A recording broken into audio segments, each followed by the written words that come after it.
Hi hello welcome to our channel. నేను మీ సిరి. ఈరోజు మనం చెప్పుకోబోయే కథ మిస్సెస్ అగస్త్య పార్ట్ 85. కథలోకి వెళ్ళే ముందు వీడియోని లైక్ చేసి హైప్ చేయాలని మనవి. ఇక మీరు కూడా నాతో పాటు వచ్చేయండి. డ్రైవర్ అతనితో పాటు జేమ్స్ వచ్చి ఉన్నారు. హాయ్ జేమ్స్, చాలా రోజుల తర్వాత కనిపిస్తున్నా అని నవ్వుతూ పలకరించాను. హలో మేడం, ఎలా ఉన్నారు? అతను ముందు నుంచి వెనక్కి తిరిగి అడిగాడు. నా సంగతి అలా ఉంచు. ఏమైపోయావు ఇన్ని రోజులు? అని అడుగుతుంటే అతను నవ్వి ఊరుకున్నాడు. ఏం పర్సనల్స్ ఉన్నాయో ఏమోలే అని ఆ మేటర్ అందరితో ఆపేశాను. మా అమ్మ దగ్గరికి వెళ్ళి వచ్చాను మేడం. కాసేపటి తర్వాత నోరు విప్పాడు జేమ్స్. మరి అప్పుడే వచ్చావేం? అని అడగ్గా నా లీవ్స్ అయిపోయాయని చెప్పి నవ్వాడు. అప్పుడు నాకు తెలియదు జేమ్స్కి అమ్మ అంటే ఒక ఆశ్రమం అని. అవును, నువ్వు మీ సరికి ఎలా తెలుసు అని కళ్ళెగరేశాడు. ఆ విషయాలు చెప్పకూడదు మేడం. అబ్బో, మా రూల్స్ ఒప్పుకో మేడం. సర్లే అన్నాను నేను. పర్లేదు, నమ్మకస్తుడే అనుకున్నాను. నన్ను ఆఫీస్ దగ్గర దించేసి వెళ్ళిపోయారు. నేను సరాసరి అగస్త్య క్యాబిన్లోకి వెళ్ళాను. 10 నిమిషాలు అలా కూర్చో, వెళ్దాం అని చెప్పాడు అగస్త్య. నేను తలాడించి ఫోన్ చూసుకుంటూ కూర్చున్నాను అక్కడే. వంశీకి మెసేజ్ చేశాను. ఇంకా హాస్పిటల్కి బయలుదేరలేదా? లేదని చెప్పాడు వంశీ. వెళ్ళేటప్పుడు మెసేజ్ చేయమని మరోసారి చెప్పి ఫోన్ని పక్కన పెట్టేశాను. సరిగ్గా మరో పావుగంట తర్వాత ఇద్దరం బయలుదేరిపోయాం. బయలుదేరినట్టు వంశీ మెసేజ్ చేశాడు. మేమిద్దరం హాస్పిటల్కి వెళ్ళాం. నిజానికి అగస్త్య వస్తున్నట్టు వంశీకి చెప్పలేదు నేను. వంశీకి కాల్ చేసి వాళ్ళు ఎక్కడున్నారో కనుక్కొని వెళ్ళాను. అది కిడ్స్ హాస్పిటల్. ఎటు చూసినా పిల్లలు ఉన్నారు. ఏడుపులు అరుపులు వినిపిస్తూనే ఉన్నాయి.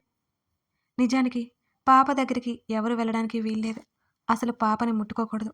అలా వదిలేయక అక్కడే రూమ్ తీసుకుని వంశీ అతని పేరెంట్స్ కానీ అక్కడే ఉంటుంటారు ఎవరో ఒకరు. అగస్త్య తనతో పాటు నేను వస్తుంటే దూరం నుంచి వంశీ మా వైపు చూస్తున్నాడు ఆశ్చర్యంగా. అతని కళ్ళలో ఆశ్చర్యం, నిలకడగా ఉన్న అతని శరీరం చెబుతోంది అగస్త్యని చూసి ఒకలాంటి షాక్లో ఉన్నాడని. ఫోన్ మాట్లాడుతూ అది కట్ చేసి పాకెట్లో పెట్టుకున్నాడు. విన్నీ ఎక్కడ? వాళ్ళిద్దరిని ఓ గంట కనిపెడుతూనే అడిగాను నేను. వంశీ చూపులు అగస్త్య మీదనే ఉన్నాయి. అగస్త్య చుట్టూ గమనిస్తున్నాడు. నిజానికి వంశీ చూపుల నుంచి తప్పించుకుంటున్నట్టుగా ఉన్నాడు. రూమ్ తీసుకున్నా, అక్కడ ఉంది రండి అని వంశీ చెప్పగానే పర్వాలేదు, ఎక్కడో చెప్పు, నేను వెళ్ళిపోతాను అంటూ ముందుకు పరిగెత్తబోతున్నా నా చేతిని పట్టుకున్నాడు నా పతిదే. ఏంటన్నట్టు తన వైపు చూశాను. తను కళ్ళతోనే వారించాడు సీరియస్గా చూస్తూ. ఎలా ఉంది ఇప్పుడు బేబీకి? అసలు ప్రాబ్లం ఏంటి? అగస్త్య వంశీని చూస్తూ అడిగాడు. వంశీ కళ్ళల్లో సంతోషం నాకు కనబడుతూనే ఉంది. వంశీ పాప గురించి చెప్పాడు. లోపలికి వెళ్ళడానికి డాక్టర్ ఒప్పుకోరు అని కూడా చెప్పాడు. వాళ్ళిద్దరూ ఇక మాట్లాడేసుకుంటారులే అని అగస్త్య చేతులు మెల్లిగా విడిపించుకొని వంశీని రూమ్ ఎక్కడా అని అడిగి ముందుకు పరుగులాంటి నడకతో వెళ్ళిపోయాను అక్కడి నుంచి. ఆ గది తలుపు తట్టి తెరవగానే విన్నీ వాళ్ళ అమ్మగారు కనిపించారు నాకు. బహుశా వంశీ వాళ్ళ పేరెంట్స్ ఫ్రెష్ అవ్వడానికి వెళ్ళిపోయి ఉంటారు. విన్నీ కిటికీలో నుంచి బయటకు చూస్తూ దిగులుగా కూర్చుని ఉంది. రామ్మ, వెళ్ళి వాళ్ళ అమ్మగారు నవ్వుతూ పిలిచారు నన్ను. విన్నీ అసలు మాట్లాడలేనట్టు, మాటలు విననట్టు ఏదో లోకంలో ఉంది. నేను పరుగున తన దగ్గరికి వెళ్ళాను. భుజం పైన చెయ్యి వేయగానే నా వైపు తల తిప్పి చూసింది. విన్నీ కళ్ళు ముఖం పీకుపోయి ఉన్నాయి. విన్నీ, ఎదురుగా కూర్చుంటూ పిలిచాను. నా వైపు చూసి నవ్వలేక చిన్నగా నవ్వి ఎలా ఉన్నావు తనే అడిగింది నన్ను. నాకు ఏడుపొచ్చింది విన్నీని అలా చూసి. బాగున్నట్టు తలాడించాను. పాప గురించి ఏం మాట్లాడితే విన్నీ ఎలా తీసుకుంటుందో అని భయం వేసింది. ఈ భారమైన సమయంలో ఆమె మెదడు, ఆమె మనసు ఆమె ఆధీనంలో ఉండవు. అందుకే అంత త్వరగా అడగలేకపోయాను నేను కూడా. నీకు చెప్పలేదు కదా శ్రీ, నువ్వు బాబు అన్నావా? నాకు పాప పుట్టింది. అచ్చు వంశీ పోలికలే. నేనే షాక్ అయ్యాను. విన్నీ చెప్తుంటే జారిపోతున్న కన్నీళ్ళని ఆపుకోవడానికి ఎంత ప్రయత్నం చేశానో నాకే తెలుసు. కానీ తన ప్రాణమే నిలవట్లేదు శ్రీ. నాకు భయం వేస్తోంది. విన్నీ ఒక్క పెట్టిన ఏడ్చింది. ధైర్యంగా ఉండాలని ప్రయత్నిస్తున్న తన వల్ల కావడం లేదని నాకు అర్థమైపోయింది విన్నీని చూస్తుంటే. విన్నీ తలని హత్తుకొని, పాపకేం కాదు విన్నీ, ఏం కాదు, చూస్తూ ఉండు, త్వరలో నీ ఒళ్ళోకి వచ్చేస్తుంది, నీతో ఆటలాడుతుంది అని విన్ని తల వెనుక నిమురుతూ చెప్పాను. విన్ని ఏం మాట్లాడలేదు. కాసేపటికి సముదాయించుకొని దూరం జరిగింది విన్ని. ఎక్కడికి వెళ్ళిపోయావే ఇన్ని రోజులు? విన్ని అడుగుతుంటే మళ్ళీ వస్తానని వాళ్ళ అమ్మగారు అక్కడి నుంచి వెళ్ళిపోయారు. నందిని గారి గురించి కాస్త విషయం చెప్పి, నా కిడ్నాప్ గురించి, విరిగిన నా కాళ్ళు చేతుల గురించి వివరించగానే ఇంత జరిగిందా అని ఆశ్చర్యంగా చూసింది విన్ని.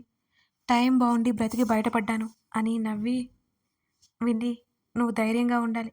పాపకేం కాదు. ఇలా ఉంటే ఎలా చెప్పు? మీ ఫ్యామిలీ, వంశీ అందరూ చాలా బాధపడుతున్నారు. విన్ని చేతులు పట్టుకుని తన ముఖంలోకి చూస్తూ చెప్పాను నేను. నేను ధైర్యంగా ఉండాలని ప్రయత్నిస్తున్నాను శ్రీ. కానీ ఉండలేకపోతున్నాను. నాకు ఒక్కసారి పిచ్చి పడుతుంది. విన్నీని చూస్తుంటే నాకు జాలి వేసింది. తన బాధ చూస్తుంటే బాధ ఎక్కువైపోయింది నాలో. కాసేపు అవి ఇవి చెప్తూ తనని మాట్లాడించి డైవర్ట్ చేశాను నేను. తను మగతగా కళ్ళు మూసుకుంటుంటే పడుకోమని అక్కడే కూర్చున్నాను. మందుల ప్రభావం వల్లనేమో క్షణాలను నిద్రపోయింది. నాకు ప్రతి క్షణం అమ్మలా తోడున్న విన్ని ఇప్పుడు పసిపాపలా తల్లడిల్లిపోతుంటే చూడ్డానికి కష్టంగా ఉంది. జ్యూస్ తీసుకుని విన్ని వాళ్ళ అమ్మగారు వచ్చారు. నిద్రపోతున్న కూతుర్ని చూసి పక్కన పెట్టారు. ఆవిడ బాధ, ఏడుపు నా దగ్గర పంచుకున్నారు. విన్నీ కోసం ఆవిడ వచ్చి 5 నెలలైందట. కూతుర్ని అలా వదిలేయలేక ఇక్కడే ఉండిపోయిందట. కాసేపు వంశీ గురించి చెప్పింది. వంశీ మంచివాడు కాబట్టి తన కూతుర్ని నిందించడం లేదు.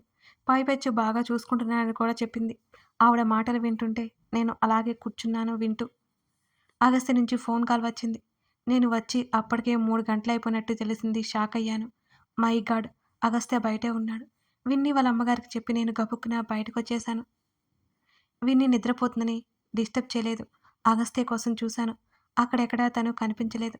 తన నెంబర్కి డయల్ చేశాను నేను. కింద ఉన్నాను వచ్చే అని చెప్పాడు.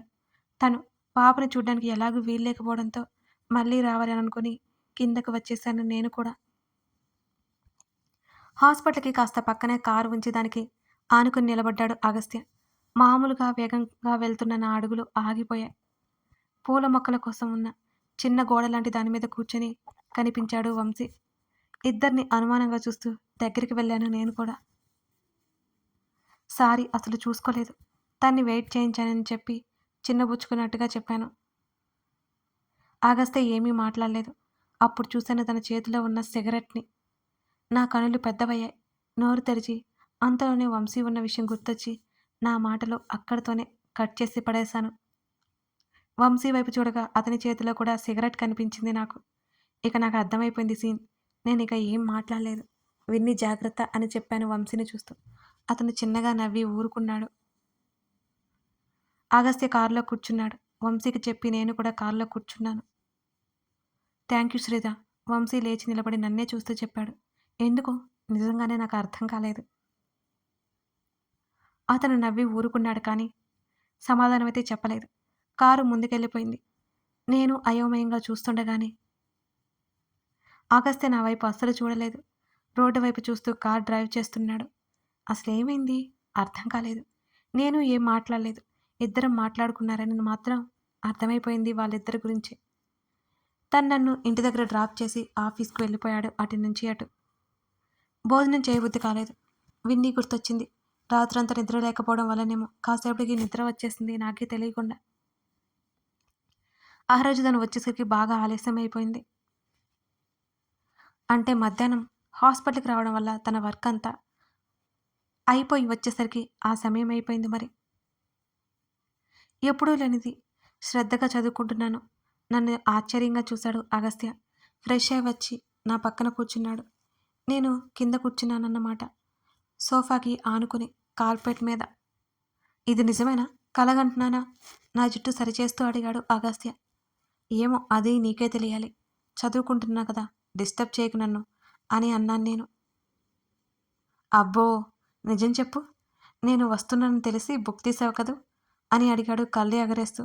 ఛీ, నన్ను నువ్వు ఘోరంగా అవమానిస్తున్నావు తెలుసా అన్నాను ఉక్రోషంగా. ఇప్పుడు నిజం చెప్పాలి. నా భుజం మీదకి వాలిపోతూ అడిగాడు అగస్త్య. లేదు, గంట నుంచి చదువుతున్నాను. నువ్వు ఎలాగూ పిసినారి వాడివి. అదే మా డాడీ అయితే సర్టిఫికేట్స్ కొంటారు. నువ్వు ఆ పని చేయట్లేదు. అందుకే ఎలాగో అలా కష్టపడి పాస్ అవ్వాలనుకుంటున్నాను. నా మాటలకి కళ్ళు తేలేసి చూశాడు అగస్త్య. ఈ ప్రపంచం తలకిందులవ్వని మన దారి మనదే, మన తీరు మనదే, అంతే కదా అని తను సీరియస్గా అనగానే మూతి తిప్పాను నేను. తర్వాత చదువుదులే అంటూ నన్ను 2 చేతుల్లోకి తీసుకోగానే ఏం అని తన చుట్టూ చేతులు బిగిస్తూ అడిగాను. ప్రేమ ఎక్కువైపోతోంది సెనోరిటా. నన్ను మంచం మీదకి చేర్చి నా మీదకి చేరిపోయాడు. ఎందుకు చదువుతున్నా అనా అని అడిగాను నవ్వుతూ. ఇడియట్ నన్ను మాట్లాడనివ్వలేదిక. నా పెదవులు తన పెదవుల మధ్య చిక్కుకుపోయాయి. నా కంఠం మీదుగా ప్రయాణిస్తున్న తన పెదవుల దాటికి ఉక్కిరి బిక్కిరి అయిపోయాను నేను కూడా. దృఢమైన తన ఛాతీ నా చేతులు తడుముతున్నాయి. బలమైన తన బాహువుల్లో నేను బందీ అయిపోయాను. ప్రణయం మెల్లిగా ముగిసిపోయింది. ప్రేమ ఉధృతి పెరిగిపోయింది. నా చుట్టూ చేతులు బిగించి ఆకలి వేయట్లేదా అని నా జుట్టు సవరిస్తూ అన్నాడు. అలసిన శరీరంతో కళ్ళు మూసుకున్నాను నేను. తెస్తాను పడుకోవద్దు అని తను టీషర్ట్ తగిలించుకొని అక్కడి నుంచి కిందకు వెళ్ళిపోయాడు. భోజనం చేసి ఫ్రెష్ అవ్వగానే నిద్ర మత్తు వదిలింది. మాటల మధ్యలో విన్నీ గురించి, పాప గురించి టాపిక్ వచ్చింది. వంశీ గురించి అడగాలి అనుకున్నాను కానీ నేను అడగలేదు. తనే చెప్పాలి. తనకు చెప్పాలి అనిపిస్తే చెప్తాడేమో. వంశీతో మాట్లాడనివాళ తన హృదయంలో నన్ను దాచేసుకుంటూ అన్నాడు అగస్త్య. అర్థమైంది కానీ హౌ అసలు అని తల ఎత్తి తన వంక చూశాను నేను. వాడి కన్నీళ్లు చూడలేకపోయాను. అగస్త్య నా వైపు చూస్తూ అన్నాడు. నేను నవ్వుతూ చూస్తున్నాను తన్నే. వాడేమన్నాడో తెలుసా? వాడు చేసిన పొరపాటు వల్లే పాపకి ఇలా అయిందని. పూలిష్ కదా వాడు అని అన్నాడు అగస్త్య. అవును. అన్నీ గుర్తుకొచ్చేసాయి. కాసేపు కోపం, కాసేపు బాధ. చివరికి మాట్లాడేశాను అని నెమ్మదిగా అన్నాడు అగస్త్య. మంచి విషయమేగా. ఇక వంశీని క్షమించినట్టేనా? తన చెంప మీద చేతులు పోనిచ్చి అడిగాను. వాడు చేసింది నువ్వు మర్చిపోవచ్చేమో కానీ నేను మర్చిపోలేను సెనోరిటా. నేను నిన్ను హర్ట్ చేసిన రోజులు, హేట్ చేసిన రోజులు నాకు గుర్తుకొస్తుంటే అంటూ ఆగిపోయాడు ఇక మాట్లాడలేక. తన చెయ్యి నన్ను ఇంకా దగ్గరికి లాక్కుని తన కౌగిలిలో బంధించేసింది. అవన్నీ పరిస్థితులు అలా వచ్చాయిలే, వదిలే అన్నాను. వాడు ఇంటెన్షన్ 1-2 రోజులు నిన్ను ఇబ్బంది పెట్టడం, నువ్వు నా లైఫ్లోకి రాకుండా ఉండడం, అది అంత త్వరగా మర్చిపోలేను. కానీ ఇప్పుడు గుర్తుపెట్టుకుని సాధించే కోపమేం లేదు అని అన్నాడు అగస్త్య. తను చేసిన పొరపాటుని గ్రహించాడు కదా. చాలా బాధపడ్డాడు, పశ్చాత్తాపడ్డాడు. తన తప్పు అర్థమైపోయింది వంశీకి. ఇక నువ్వు ఇలా ఉండకూడదు అని నేను అన్నాను. ఇంతకు ముందులా అయితే కష్టమే. నాకు గుర్తొచ్చిన ప్రతిసారి వంశీ నా చేతుల్లో చస్తాడు. అందుకే మా ఫ్రెండ్షిప్కి తప్పకుండా బౌండరీ అనేది ఉంది స్థిరంగా అన్నాడు అగస్త్య. ఆ రోజన్న మాటలు ఈ రోజు వరకు అతను పాటిస్తూనే ఉన్నాడు. వంశీతో మాట్లాడింది కూడా లేదు. కథ కొనసాగుతోంది. మీరిచ్చే లైకే మీ ప్రోత్సాహం అండి. అదే నేను అనుకుంటాను. మీ లైక్స్ని బట్టే ఈ స్టోరీ ఎలా వెళ్తుంది, మీకు నచ్చిందా లేదా ఇదంతా అనుకుంటాను. తప్పకుండా లైక్ చేసి మీకేమనిపించిందో చిన్న ముక్కలో అయినా కామెంట్ చేయడం మర్చిపోకండి. ఈ ఎపిసోడ్ ఎలా అనిపించిందో తప్పకుండా చెప్పడం మర్చిపోకండి. కామెంట్ చేయడం రాకపోయినా మీకు స్టోరీలో ఏమనిపించిందో అది చెప్తే చాలండి. నేను చాలా చాలా హ్యాపీ ఫీల్ అవుతాను. సరేనా? Thank you for watching this video.